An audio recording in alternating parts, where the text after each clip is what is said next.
Hello friends, welcome to back my YouTube channel. आज आपण Indian viewers या कवितेचं appreciation अभ्यासणार आहोत. तत्पूर्वी तुम्ही माझ्या चॅनलला लाईक, शेअर आणि सबस्क्राईब करा. फ्रेंड्स, लास्ट व्हिडिओमध्ये आपण song of the open road या कवितेचं अप्रिशिएशन बघितलं आहे. त्यामध्ये जे पॉईंट्स होते त्याचा आपण डिटेल्समध्ये अभ्यास केलोत. परंतु आजच्या व्हिडिओमध्ये आपण appreciation of the poem Indian viewers अभ्यासणार आहोत. हे अभ्यासत असताना दिलेल्या पॉईंट्सचं आपण फक्त इथे विश्लेषण करणार आहोत किंवा डिस्कस करणार आहोत असं तुम्ही लक्षात घ्या. तर write the appreciation of the poem Indian viewers considering the given points. I mean it is an activity which is asked in exam, so we should understand the given activity, that is just I have read. Then the different points. Point number first, that is title of the poem. Title of the poem is Indian Viewers. The title indicates that the poem is about Indian viewers and the variety of clothes that they view according to the different occasions. थोडा आपण मराठीमध्ये पण बघूयात. हे title of the poem is Indian weavers. Indian weavers हे कवितेचे title आहे, शीर्षक आहे. And the title indicates that the poem is about Indian weavers and the variety of clothes that they weave according to different occasions. म्हणजे आपल्या भारत देशामध्ये वर्षभरामध्ये ज्या काही विविध ऑकेजन्स असतात त्यामध्ये दुःखाचे पण ऑकेजन्स असतात, प्रसंग असतात आणि आनंदाचे पण प्रसंग असतात. आणि या प्रसंगानुसार जे आवश्यक असणारे जे कपडे आहेत, क्लॉथ्स जे आहेत ते हे विणकर विणत असतात असं या कवितेमध्ये सांगितलेलं आहे किंवा ही कविता इंडिकेट करते. त्यानंतर poet of the poem. Sarojini Naidu is the poetess of the poem. She sings original songs of India, so she is called as nightingale of India. Sarojini Naidu या कवितेचे कवयित्री आहेत. त्यांना नायटिंगेल म्हणतात, नायटिंगेल ऑफ इंडिया म्हणतात. का म्हणतात? कारण भारताचे जे मूळ गीत आहेत ते मूळ गीत यांनी गायलेले आहेत. She depicts philosophy of life. Her poetry mark with true soul of India. आणि यांनी या कवितेमध्ये म्हणजे त्यांच्या कवितेमध्ये त्यांनी मानवी जीवनाचं एक फिलॉसॉफी, तत्त्वज्ञान इथं त्यांनी सांगतायत. आणि त्यांच्या कविता ज्या आहेत ते भारताचा खरा आत्मा त्यांच्या कवितेमधून आपल्याला दिसतो असं आपल्याला इथे लक्षात घ्यायचं आहे. म्हणजे भारताचा खरा आत्मा, here the true soul of India, हे तुम्हाला थोडं लक्षात घ्यायचं आहे. त्यानंतर she is the first Indian woman who became the president of Indian National Congress. आणि तिथे एक तुम्हाला गोष्ट लक्षात ठेवायची आहे की ती भारतीय पहिला महिला आहे जी की भारतीय राष्ट्रीय काँग्रेसच्या त्या अध्यक्षा झालेल्या होत्या. ही एक गोष्ट तुम्हाला इथे लक्षात ठेवायची आहे. त्यानंतरचा पॉईंट बघा, about the poem. It is narrative poem. The given that is it is narrative poem. So here the given poem that it is narrative poem return in the form of questions and answers. म्हणजे ही कविता कशी आहे? Narrative poem आहे. या कवितेमध्ये questions आणि answers आहेत. म्हणजे ह्या कवितेमध्ये कवयित्री ज्या आहेत, सरोजिनी नायडू ज्या आहेत, त्यांना प्रश्न विचारतात, विणकरांना प्रश्न विचारतात आणि त्यानंतर ते विणकर जे आहेत ते काय करतात? उत्तर देतात. त्याच्यामुळे या कवितेला the given poem that is written in the form of questions and answers, so it is called as narrative poem. Then the poem represents the true soul of India. त्यानंतर या कवितेमध्ये काय रिप्रेझेंट केलेलं आहे, काय व्यक्त केलेलं आहे? या कवितेमध्ये भारताचा खरा आत्मा त्यांनी सांगितलेला आहे. It highlights tradition and culture and importance of colours during the journey of life and it's 3 stages. Lives 3 stages म्हणजे या जीवनाचे 3 टप्पे आहेत. आणि हा जो प्रवास करत असताना आपल्या काही ज्या ट्रेडिशन्स आहेत, रूढी परंपरा आहेत, जे काय आपली संस्कृती आहे आणि या रूढी परंपरेमध्ये संस्कृतीमध्ये जे काय आपण विविध रंग वापरतोय ते रंग इथं त्यांनी सांगितलेले आहेत. आणि ह्या जीवनाच्या 3 त्यांनी टप्पे इथं एक्सप्लेन केलेले आहेत इथं, असं तुम्ही लक्षात घ्या.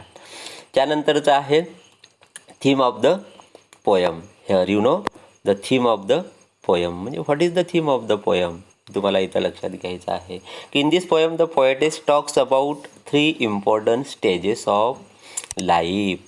Here I mean it is very important, you should try to understand. In this poem the poetess talk about the 3 important stages of life. First, that is birth, adultness and death. First is birth, second is adultness, and last that is death. I mean here poetess talks about the three important stages that relates them with different colors and different part of the day. आणि different part of the day म्हणजे जसं की तुम्हाला माहिती आहे morning, evening आणि night या भागाशी म्हणजे ह्या दिवसाच्या भागाशी संबंधित बर्थ, ॲडल्टनेस आणि डेथ. मॉर्निंग म्हटलं की बर्थ, त्यानंतर ॲडल्टनेस म्हटलं की इव्हिनिंग आणि डेथ म्हटलं की नाईट. लक्षात घ्या. त्यानंतर इथं लक्षात घ्यायचं आहे तुम्हाला that relate them with different colours. कलर्ससुद्धा यांनी इथं सांगितलेलं आहे की बर्थशी संबंधित असणारा कोणता कलर आहे, ॲडल्टनेसशी संबंधित असणारा कोणता कलर आहे आणि डेथशी संबंधित असणारा कोणता कलर आहे. असं त्यांनी इथे कलर्सचं सुद्धा त्यांनी म्हणजे कलर्सचं सुद्धा त्यांनी इथे उदाहरणं दिलेली आहेत.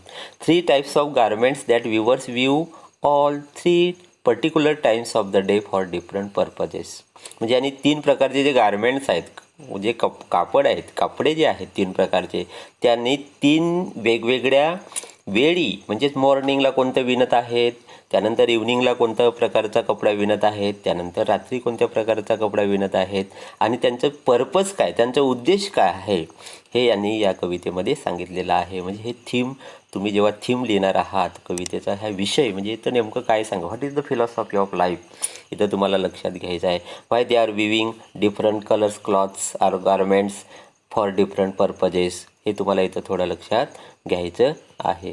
त्यानंतरचं बघा 5वा मुद्दा तुम्ही लक्षात घ्या, स्टाईल, पोएटिक डिवाइस, लँग्वेज. म्हणजे इथं थोडं एक लक्षात घ्यायचं आहे की स्टाईल कशी आहे कवितेची आणि वेगवेगळे त्यांनी डिवाइस कोणते वापरलेले आहेत, म्हणजे फिगर ऑफ स्पीच कसा आहे, रायमिंग वर्ड्स वापरले का, रायम स्कीम काय आहे, किंवा कवितेची लँग्वेज कशी आहे, ही कविता का आवडली ते तुमच्या लक्षात येईल. कारण जेव्हा आपण कविता वाचतो तेव्हा आपल्याला असं वाटतं की ही किती रिदिमिकल कविता आहे, किती अगदी म्युझिकल कविता आहे, म्हणजे अगदी खूप छान कविता लिहिलेली आहे. म्हणजे भाषा कशी आहे, त्याचप्रमाणे पोएटिक डिवाइस कोणते वापरलेले आहेत, तिथं तुम्ही या मुद्द्यामध्ये ह्या गोष्टी लक्षात घ्यायच्या आहेत. The poetess has used very simple and rhythmical language. I mean, you know, the language of the poem is very simple and it is rhythmical language. It is written in colloquial form. You know, it is written in colloquial form. I mean, questions and answers, you know. Then there are many musical words, plums, halcyon and feathers used. I mean, you know, there are many musical words. The given poem that is musical, so she is called as Nightingale of India. म्हणजे ह्या कवितेमध्ये जे काही शब्द वापरलेले आहेत किंवा कवितेची जी भाषा आहे ती म्युझिकल आहे. त्यानंतर बघा the rhyme scheme of the poem is A B. म्हणजे इथं लक्षात ठेवायचं आहे की राईम स्कीम म्हणजे तुम्हाला माहीत आहे की रायमिंग वर्ड्स आणि ते राईम स्कीम कसं तयार करतात आणि ते राईम स्कीम लक्षात घ्यायचं आहे तुम्हाला. या कवितेची राईम स्कीम काय, ए राईम स्कीम आहे. त्यानंतर या कवितेमध्ये कोणकोणते फिगर्स ऑफ स्पीच वापरलेले आहेत. तर इथे बघा कवितेमध्ये जास्तीत जास्त अलिट्रेशन फिगर ऑफ स्पीच फार मोठ्या प्रमाणामध्ये वापरलेला आहे. आणि शेवटच्या स्टँजामध्ये मेटाफर फिगर ऑफ स्पीच तुम्हाला लक्षात घ्यायचा आहे. म्हणजे repetition, alliteration, metaphor and simile figures of speech have been used here in this poem. Metaphor is dominant figure of speech. म्हणजे यामध्ये एक ते ढगांचं बघा त्यांनी शेवटच्या कडव्यामध्ये उदाहरण दिलेलं आहे, ढग म्हटलेलं आहे, फिदर्स म्हटलेलं आहे. मग पांढरे शुभ्र जे ढग असतात किंवा पांढरे शुभ्र जे फिदर्स असतात ते नेमकं काय दर्शवतात, ते कशाचे प्रतीक आहेत, ते तुम्ही जेव्हा म्हणजे माझी कविता तुम्ही जेव्हा व्हिडिओज बघितलात त्यामध्ये तुम्हाला लक्षात आलेलं असेल. त्यानंतरचा आपल्याला मुद्दा लक्षात घ्यायचा आहे की special features of the poem, की ह्या कवितेचे एक पर्टिक्युलर विशिष्ट काय वैशिष्ट्य आहेत, ह्या कवयित्रीने हे कविता नेमकी कशी लिहिलेली आहे ते तुम्हाला इथं लक्षात घ्यायचं आहे. त्यालाच त्यांनी special features of the poem असं म्हटलेलं आहे. तर you know it is rhythmical poem. आपण सुरुवातीलाच बघितलो की एक रिदिमिकल कविता आहे. त्याच्यानंतर फिलॉसॉफिकल कविता म्हणजे philosophy, rhythm, philosophy, symbolism, imageries are the special features. The poetess has painted the picture of Indian viewers who view tirelessly at the different times of the day. Imageries have been used for describing the 3 stages of human life from birth to death. म्हणजे अगदी जन्मापासून ते मृत्यूपर्यंत ज्या काही गोष्टी आहेत, म्हणजे बर्थ म्हणजे नेमकं काय, बर्थ आणि डेथ म्हणजे नेमकं काय, त्यामध्ये इमेजरीज त्यांनी वेगवेगळ्या वापरलेल्या आहेत, इथं तुम्ही लक्षात घ्यायचं आहे. त्यानंतर आपल्याला शेवटचा पॉईंट्स लक्षात घ्यायचा आहे की what is your opinion about the poem, Indian viewers, your opinion or significance. The poem gives the true picture of Indian viewers, here. म्हणजे एक भारतामध्ये एक जे वास्तव आहे, भारताचं वास्तव आहे, ते या कवितेमध्ये कवयित्रीने आपल्याला सांगितलेलं आहे. True pictures of the Indian weavers, we get clear understanding of the real sense of life. आणि आपल्याला या भारत देशामध्ये नेमकं काय, कशी स्थिती आहे, आणि हे इंडियन व्ह्युअर्स म्हणजे हे सुद्धा, यांचंसुद्धा एक हे कष्टदायक इथं परिस्थिती त्यांनी आपल्याला इथे सांगितलेली आहे. हे लक्षात घ्या की कविता वाचल्यानंतर ह्या गोष्टी मला खूप लक्षात आल्यात असं तुम्हाला लक्षात घ्यायचं आहे. The poem is highly rhythmical and words are simple and musical. अगदी सुरुवातीलाच सांगितलं, ही कविता वाचतानाच खूप म्हणजे अगदी तिथले जे असलेले जे शब्द आहेत, तिथल्या ज्या ओळी आहेत, लाईन्स आहेत, त्या अगदी रिदिमिकल आहेत, वर्ड्स साध्या आहेत आणि म्युझिकल आहेत. त्याच्यामुळे ही कविता मला नाही तर सगळ्यांनाच आवडणारी आहे. I like this poem very much for its pictures quality. आणि त्यामध्ये त्यांनी एक चित्र उभं केलेलं आहे आणि त्या चित्र उभं केल्यामुळे ही कविता मला खूप मोठ्या प्रमाणामध्ये आवडली किंवा खूप आवडली असं तुम्हाला लक्षात घ्यायचं. तर अशा प्रकारे आपण या कवितेचं अप्रिशिएशन बघितलो. तुम्हाला काही शंका वाटत असेल तर कमेंट बॉक्समध्ये तुम्ही तुमची कमेंट मेन्शन करा. त्यानंतर तुम्हाला अशा नवीन नवीन व्हिडिओज ज्या आहेत, अप्रिशिएशन्स असतील, विविध ॲक्टिव्हिटीज असतील, त्या ॲक्टिव्हिटीज तुम्हाला बघता याव्यात यासाठी तुम्ही माझ्या चॅनलला सबस्क्राईब करा, शेअर करा, लाईक करा. थँक्यू.